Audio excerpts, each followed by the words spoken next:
నమస్తే, welcome to our channel. ప్రస్తుతం మనతో పాటు కాటిగర్ హరి గారు ఉన్నారు, వాస్తు సామ్రాట్ విభూషణ్. నమస్తే సార్.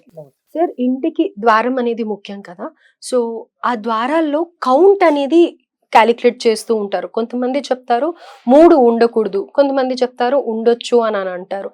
అసలు ఇంటికి 3 ద్వారాలు అనేది ఉండొచ్చా సార్, ఉండకూడదు? 100% ఉండొచ్చు, 100% ఉండొద్దు. అంటే కన్ఫ్యూజన్ లో పడిపోతాం మేము. కండిషన్స్ చెప్తాను నేను. ఓకే. నేను కండిషన్స్ లేకుండా మాట్లాడాను. అంటే చాలా మంది ఏంటంటే ఒకటే ఒక వర్డ్ 3 ద్వారాలు ఉండొద్దు. ఎందుకు?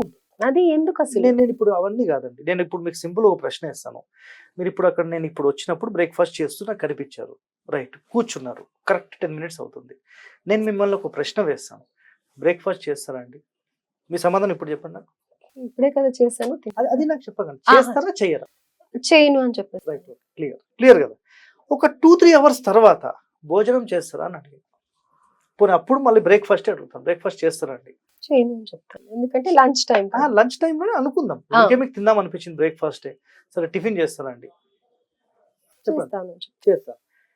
ఒక మనిషి మీరే 2 నాలుకలుగా పొద్దున్న ఒకటి మాట్లాడారు, మధ్యాహ్నం ఒకటి మాట్లాడారు, ఎట్లా అని నేను ప్రశ్నిస్తే ఆ సందర్భం వేరే, ఈ సందర్భం వేరే. మీరు కడుపు నిండా తిని రెడీగా ఉన్న టైంలో నేను అడగడం, మీరు ఆల్రెడీ తిన్నారు కాబట్టి నాకు వద్దు అని చెప్పేశారు. అదే మధ్యాహ్నం టైంలో తింటారా అని నేను అడిగితే, లేదండి ఇప్పుడు నేను తింటాను అన్నాను. ఉదయం ఒక మాట, మధ్యాహ్నం ఒక మాట మాట్లాడారు అంటే ఎట్లా? సందర్భాన్ని బట్టి వర్డ్ ఉంటుంది. ఇక్కడ నేను చెప్పేదానికి ఒక అంతరార్థం ఏంటంటే, ఒక శరీరం మొత్తానికి నాభీస్థానం ఉంటుంది కదా, నాభీస్థానం అదే విధంగా ఒక ఇంటి మొత్తానికి మనం ఇంటూ లాగా చేసినప్పుడు, ఫర్ ఎగ్జాంపుల్ ఈ ఫోన్ తీసుకుందాం, ఈ మొత్తాన్ని మీరు అబ్జర్వ్ చేస్తే ఇక్కడి నుండి ఇక్కడికి, ఇక్కడి నుండి ఇక్కడికి ఈ సెంటర్ ఆఫ్ ద పాయింట్ ఉంటుంది కదా, కరెక్ట్ ఈ సెంటర్ ఆఫ్ ద పాయింట్ నాభి పాయింట్ అంటారు, నాభి స్థానం అంటారు. ఒక ఎగ్జాంపుల్ నేను చెప్తాను. ఒక పిల్లవాడిని మామూలుగా మనం ప్రేమగా ఎత్తుకుంటాము, మామూలు తిరుగుతుంటాము, మామూలు మోకాళ్ళ మీద కూర్చోబెడతాం. ఎప్పుడైనా పడుకున్నప్పుడు మన పొట్ట మీద కూర్చోబెట్టుకుంటే ఎట్లా ఉంటుంది? హెవీగా అనిపిస్తుంది. చెస్ట్ మీద కూర్చోబెట్టుకోవచ్చు, కానీ ఈ స్టమక్ మీద కూర్చోబెట్టలేము.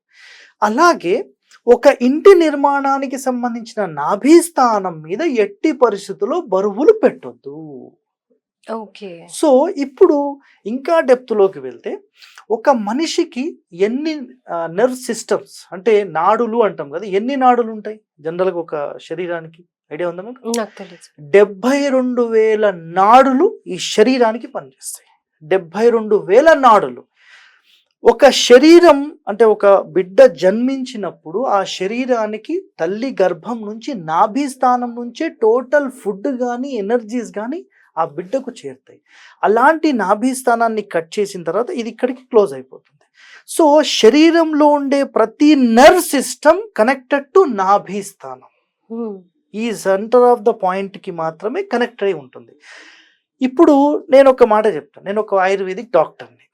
ఒక ప్రాబ్లం వచ్చింది, ఏదో ఒక హెల్త్ ప్రాబ్లం వచ్చింది, కేవలం స్వచ్ఛమైన పంచగవ్య ఆయుర్వేదం సంబంధించిన నెయ్యి చుక్కలు ఈ బొడ్డులో వేస్తే ఆ నర్వ్స్ అన్ని ఫ్రీ అయిపోతాయి. ఎన్నో రోగాలకు ఈ నాభి స్థానంలోనే కొన్ని ఆయిల్స్ వేస్తారు, డిఫరెంట్ టైప్స్ ఆఫ్ ఆయిల్స్ ఒక్కొక్క రోగానికి. ఆ ఆయిల్స్ వేస్తే ఆటోమేటిక్ ఈ శరీరంలో ఉండే ఆ రోగం తగ్గిపోతుంది. అలాంటి నాభి మనం బరువు పెట్టుకోలేము. సరే నేను ఇక్కడ డ్యామేజ్ చేస్తే ఏమవుతుంది?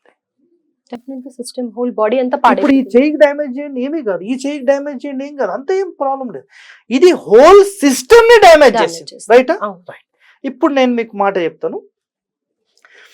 ఈ మొత్తానికి correct centre of the point లో, అంటే ఇక్కడ ఒక డోర్ పెట్టాను, ఎగ్జాంపుల్ ఇక్కడ ఒక డోర్ పెట్టాను, ఎన్ని డోర్స్ అయినాయి? 2 doors. ఈ సెంటర్ లోనే నేను ఒక డోర్ పెడతాను అంటాను. ఈ సెంటర్ లో డోర్ పెట్టాలంటే ఏం కావాలంటే వాల్ కావాలి కదా. సో ఈ సెంటర్ లోనే నేను వాల్ కట్టి అక్కడ డోర్ పెట్టాను అనుకోండి, ఏమవుతుంది? ఇంటికంతా నెగటివిటీ వస్తుంది. అంటే ఏదైతే energy generating point connected to బ్రహ్మస్థానం ఉంటుందో దాన్ని డ్యామేజ్ చేసేసి ప్రెస్ చేసేసినట్టు. ఓకే. ఇప్పుడు చెప్పండి, ఇక్కడ ఒక డోర్, ఈ సెంటర్ లో ఒక డోర్, ఇక్కడ ఒక డోర్, ఈ వరుసగా 3 ద్వారాలు ఉండొచ్చా? ఎగ్జాంపుల్ గా జనరల్ గా అయితే మీకు అర్థమైంది కదా, మీరు చెప్పండి, ఉండొచ్చా? పెట్టుకోకూడదు. Clear cut, right. ఇప్పుడు ఇదే ఇంటిని నేను ఇక్కడ ఒక డోర్ పెడతాను, ఇక్కడ ఒక డోర్ పెడతాను, ఇక్కడ ఒక డోర్ పెడతాను. సెంటర్ని నేను ముట్టుకోలేదు. ఇప్పుడు పెట్టొచ్చా? 3 పెట్టొచ్చు. ఇప్పుడు 1, 2, 3 అయినాయి. ఇంకోటి కూడా పెట్టుకోండి, 4, ప్రాబ్లం లేదు. 3 ద్వారాలు ఎప్పుడు పెట్టకూడదు అంటే కేవలం ఇంటి మొత్తాన్ని 2 ముక్కలుగా డివైడ్ చేస్తూ పెట్టినప్పుడే దోషం. ఓకే. ఈ కండిషన్ అనేది చాలా మంది తెలుసుకోకుండా డైరెక్ట్ ఒక స్టేట్మెంట్ 3 ద్వారాలు ఉండొద్దని మాట్లాడుతున్నారు. ఎట్లా? పిక్చర్ మీకు అర్థమైందండి? అర్థమైంది. క్లియరా? మీరు కూడా వాస్తు చెప్పడం స్టార్ట్ చేస్తారు కదా, చేయొచ్చు ఈజీగా.